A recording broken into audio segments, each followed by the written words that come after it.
पिछले भाग में हम आपके सामने कुछ ऐसी महिलाओं के उदाहरण के साथ आए थे जिन्होंने न सिर्फ खुद का नाम बनाया बल्कि अपने कर्म के आधार पर नारी सशक्तिकरण की अद्भुत मिसाल बने। तो इस भाग में हम कुछ और उदाहरणों के साथ इस श्रृंखला को आगे बढ़ाते हैं। किरण मजूमदार। इन सभी क्षेत्रों से परे हटकर सोचें तो महिलाओं ने खुद को व्यवसायिक क्षेत्र में भी स्थापित किया है और उन लोगों में से एक है किरण मजूमदार शाह, जो कि वर्तमान में बायोकॉन बायोलॉजिक्स लिमिटेड की संस्थापक और कार्यकारी अध्यक्ष हैं, जो बेंगलुरु स्थित एक बायोटेक्नोलॉजी कंपनी है।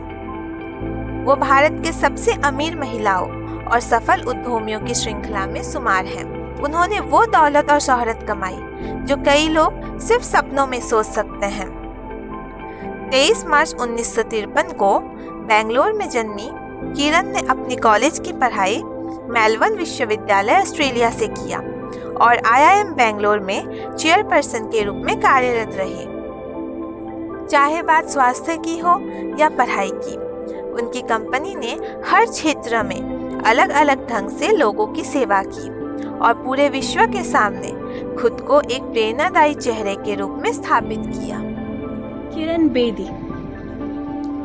कौन कहता है कि महिलाएं खुद की, घर समाज की और देश की रक्षा नहीं कर सकती?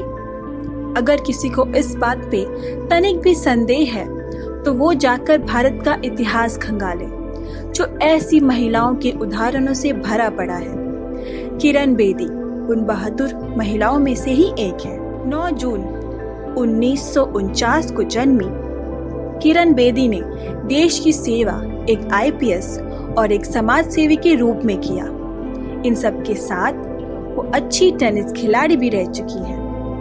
वो 28 मई 2016 से 16 फरवरी 2021 तक पुडुचेरी की उपराज्यपाल रहीं।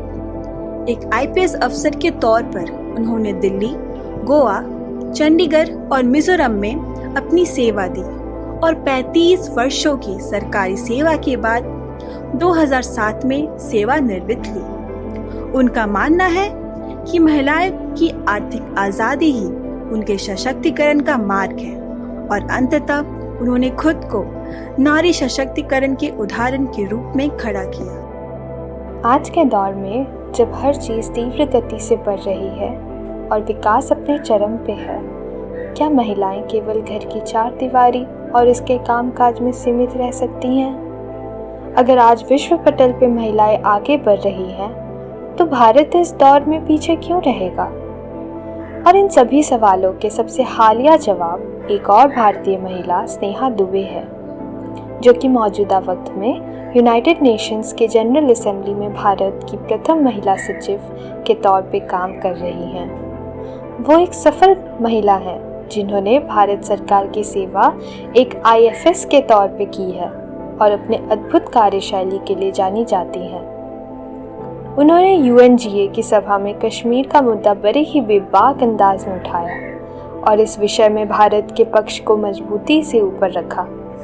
दिसंबर 2013 से अगस्त 2014 तक उन्होंने कई कैरेबियन और लैटिन अमेरिका जैसे देशों के सचिवों के तहत विदेश मंत्रालय में कार्य किया है और उनका ये अब तक का सफल सफ़र कई महिलाओं को आज़ाद उड़ने और उनके सपने पूरे करने का हौसला देती है। आज महिलाओं पे बढ़ते अपराधों के कड़वे सत्य के साथ हमें ये भूलना नहीं चाहिए कि औरतों के बिना कोई घर जैसा नहीं रहेगा और हमें ये भी याद रखना चाहिए कि आज़ादी की वर्षों लंबी चली लड़ाई में भारत की महिलाएं उतनी ही तत्पर थी जितना कि पुरुष वर्ग।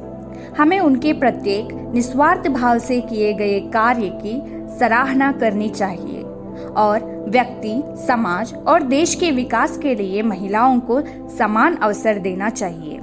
हम दुर्गा पूजा में नारी शक्ति की आराधना तथा दुर्गा माँ के आशीर्वाद की कामना करते हैं, तो हम नारियों को कम कैसे आंक सकते हैं? आज इस समाज को महिलाओं को समान अवसर देने की ज़रूरत है ताकि वो खुद को समाज के सामने साबित कर सके। तो इसी के साथ हम आपके स्वास्थ्य और खुश रहने की कामना करते हैं। ज्ञान सागर परिवार की ओर से आप सभी को दुर्गा पूजा की हार्दिक शुभकामनाएं।